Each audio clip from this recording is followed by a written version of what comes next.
A gente vai retomar aqui agora com o Rodrigo Alvarez no nosso G3, podemos dizer hoje. Hoje não tem a Dani, então não é G4, é G3.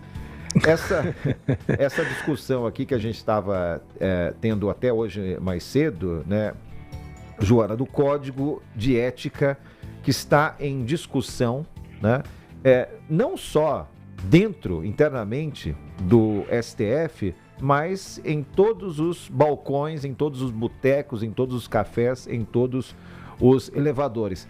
Alvarez, eu me lembrei hoje mais cedo. Menos no almoço, né? Menos no almoço, essa discussão. Por favor, o almoço, né, do Fachin foi cancelado. Foi cancelado aquele almoço do dia 12, né?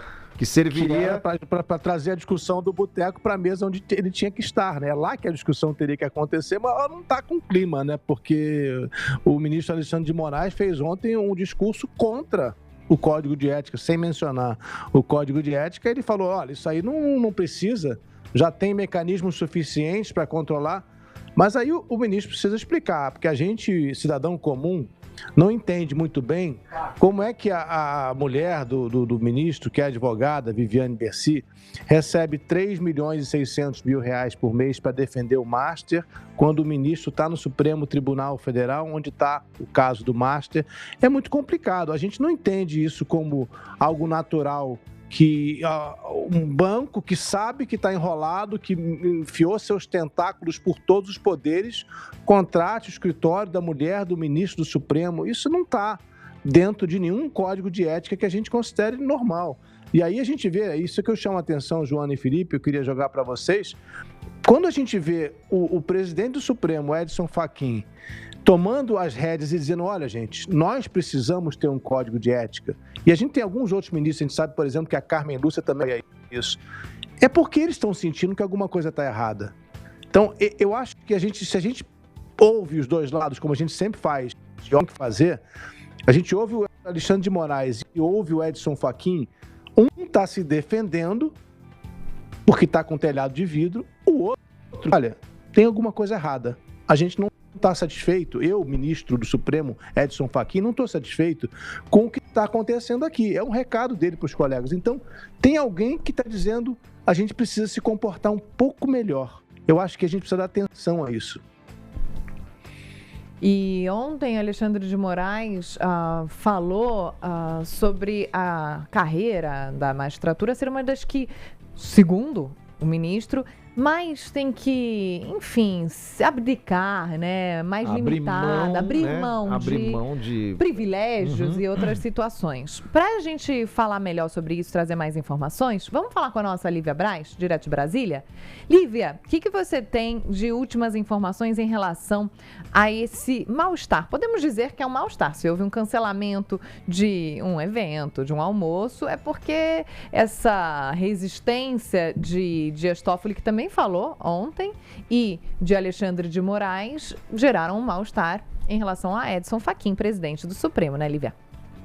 Pois é, repercutindo um pouquinho do que vocês vinham falando, né, depois desse discurso de ontem, tanto do ministro Alexandre de Moraes quanto de Dias Toffoli, durante esse julgamento que estava acontecendo ontem lá no plenário do Supremo sobre os limites das redes sociais, né, aí para os magistrados.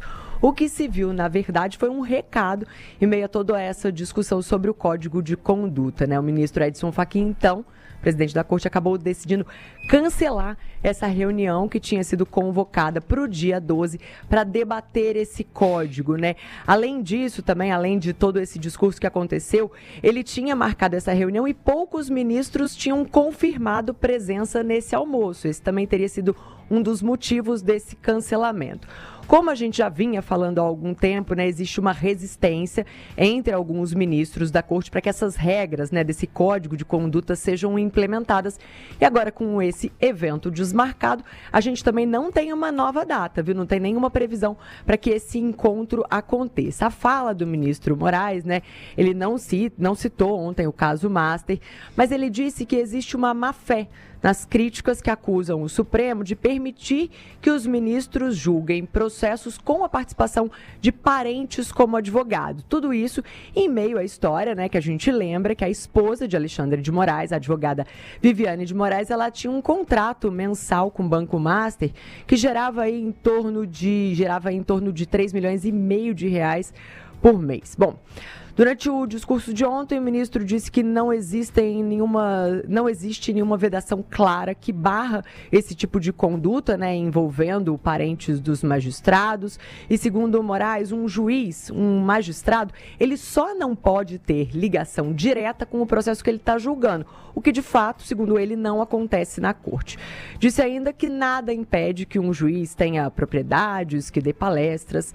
Já outro ministro que reagiu também, né, que falou durante seu discurso, foi Dias Toffoli, que é relator do caso Master, que defendeu nesse discurso dele a autolimitação e a autocontenção dos magistrados. No discurso de ontem, Toffoli disse também que vários magistrados são fazendeiros, donos de empresa e que não há nenhum problema nisso.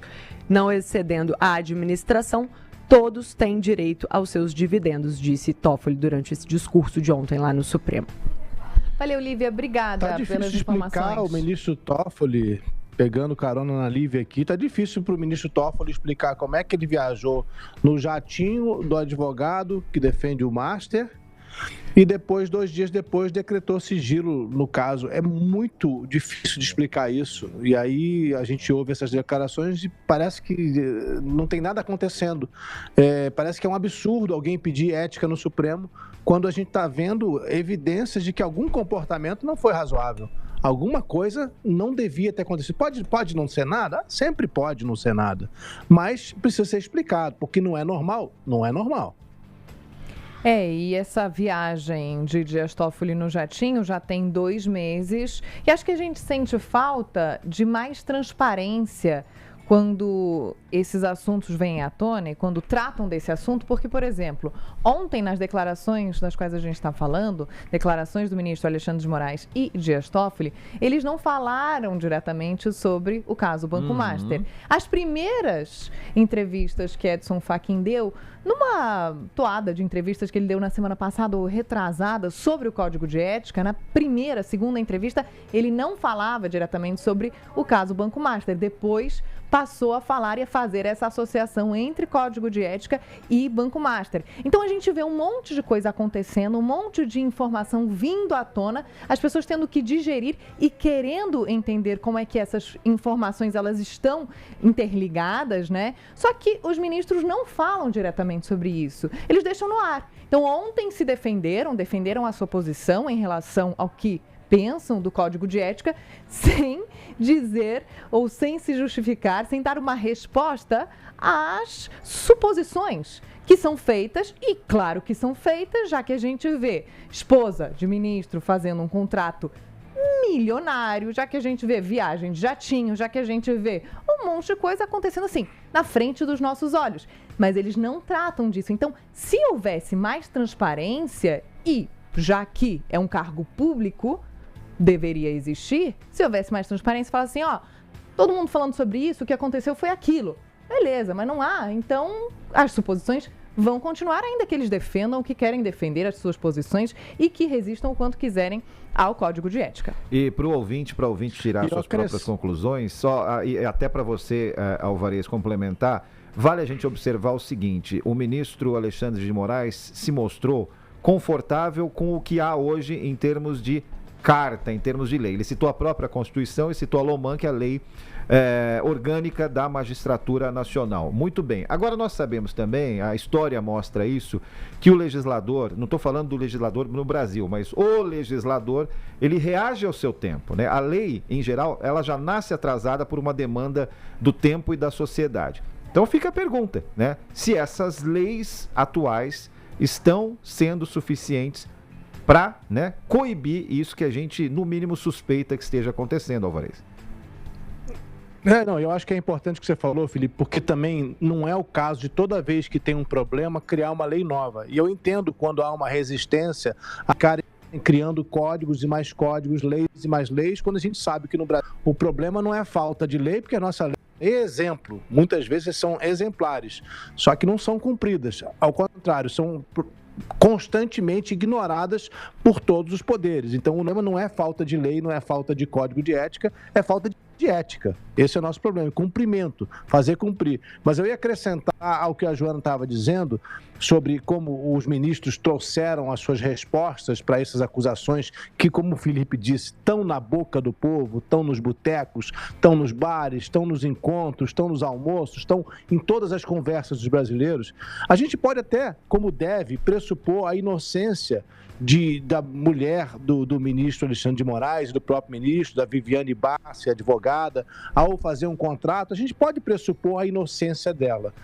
Mas é difícil pressupor a falta de intenção de Daniel Worcaro quando a gente está vendo qual foi a maneira como ele operou o seu sistema de fraudes. Ele operou um sistema baseado em apoios políticos, em influência política. Então parece óbvio para qualquer brasileiro que, ao contratar a mulher de um ministro do Supremo Tribunal Federal, não qualquer ministro, aquele que está mais ativo, né, nos processos, um dos mais ativos, ao fazer isso, ele tinha sim a intenção de exercer influência sobre esse ministro. Isso parece indiscutível. Do outro lado, de novo, repito, de Alexandre de Moraes e da sua mulher, podemos presumir inocência como é obrigação. Mas de tudo que está posto sobre Daniel Worcaro, não dá para achar que ele fez isso sem a intenção de influenciar o Supremo Tribunal Federal.